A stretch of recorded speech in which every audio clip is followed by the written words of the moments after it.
Hey guys, it's Tiny Tom Logan back with another video for you. And today we're going to be taking a look at the media kit stroke haul, whatever you'd like to call it, that I received from Asus ROG. And that's to go alongside the kit that I've already received from Intel. So I have a Core Ultra 285K, Core Ultra 245K and a 265K as well.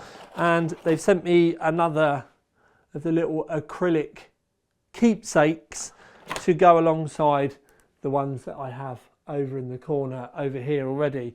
I do have loads of AMD bits as well, so I don't think I've just got the Intel ones. If they send it, I keep it.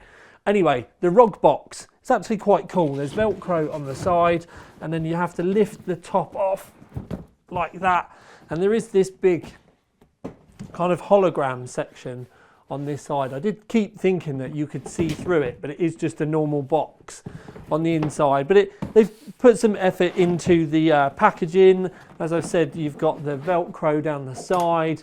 It's all oh crikey, the Velcro grabbed hold. It's all to make it a bit more sort of theatrical, I suppose.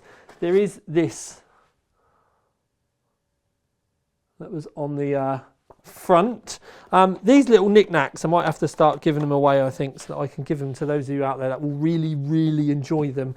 Now we have a Z890 Hero here, which we will look at in more depth. They've sent me a cooler, which is the Ryujin 360 Extreme. I think they want me to just test it with just Asus stuff, but I have to test my kit with the same for everyone. And it doesn't matter what the brand is, because then at the end of the day, the whole point is it's fair, and the CPU temps will be the same and the VRM temps will be the same. So whether I'll use that or not, I don't know. We will pull this out though so that we can have a look. So there is some thermal paste, ROG thermal paste, they do it now.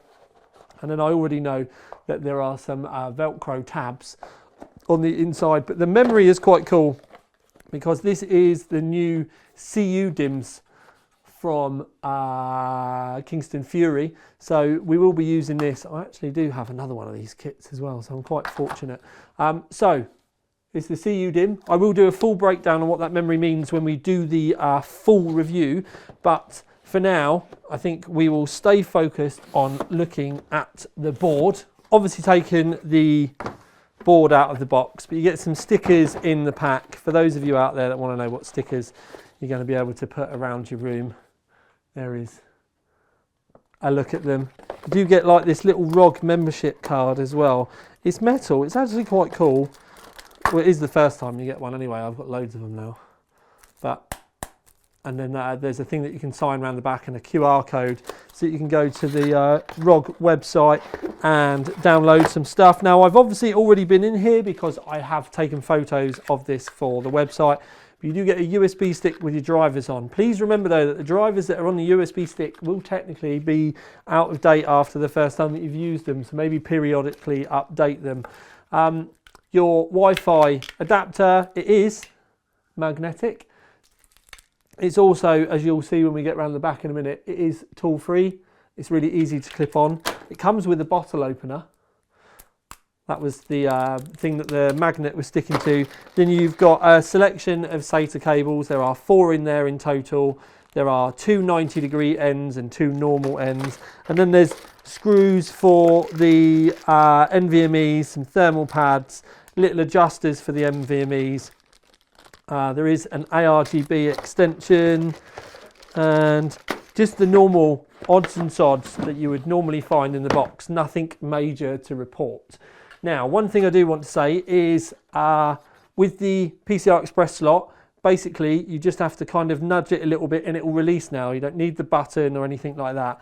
There are NVMEs underneath here. I'll pop a picture up for you because I've already taken pictures. But you do have to unscrew it to get to it. The top one is kind of cool though, because there's a big slider on it and then you can remove it.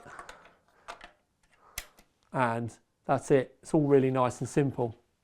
Anyway, what we will do is have a good look around the board and you can tell me what you like and what you don't like, including my ugly mug. Now, the 8 pins up here are shielded They are also solid pins. If you have a look, there's a couple of voltage points there as well for a multimeter. Might be something to look at in future, in depth in future. Anyway, we've got a massive selection of fans up here. CPU fan, CPU optional, AIO pump, and then chassis fan 1. And you've got your PCI poster readout. I do have dirty fingernails. My car got crashed into yesterday, so I was working on that last night. ARGB header, start, and then a flex key. You can set what the flex key does in the BIOS. 24 pin, slowly coming up now, all solid pins. And then you've got another 8 pin here. This is for your USB 3.2 Gen 2 charging. Some of the other boards have had an extra header available on it to give extra power to the PCI Express. This one doesn't appear to have it. But you've got 2 external USB-Cs there, an external USB 3 there, 4 SATAs, and then you've got a mini SAS, which is something cool that they've been adding for those of you out there that like your networking and stuff, and drives.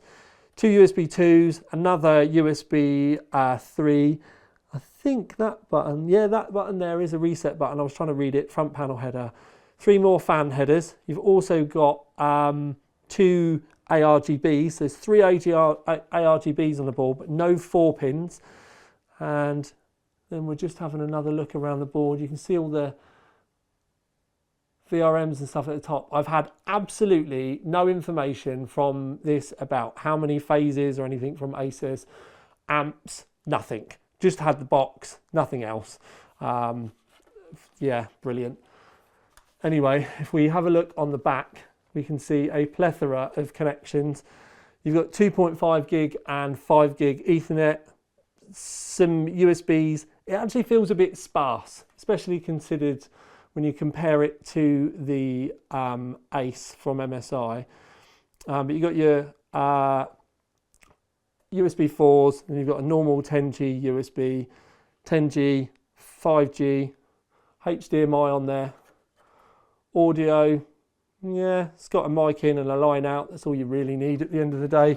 And then a back plate around the back. But what I can do before we go is light it up. Now, in difference to the AMD stuff, this does look like it's got a two color section, because you can see very easily you've got the red around the outside, but then you've got the other colors in the middle. With the AMD stuff, it looks so it was pretty much what you set the colors to was what you set the colors to. It didn't have zones. You can also see that the power buttons up here have lit up white, but that is the extent of the lighting on the board.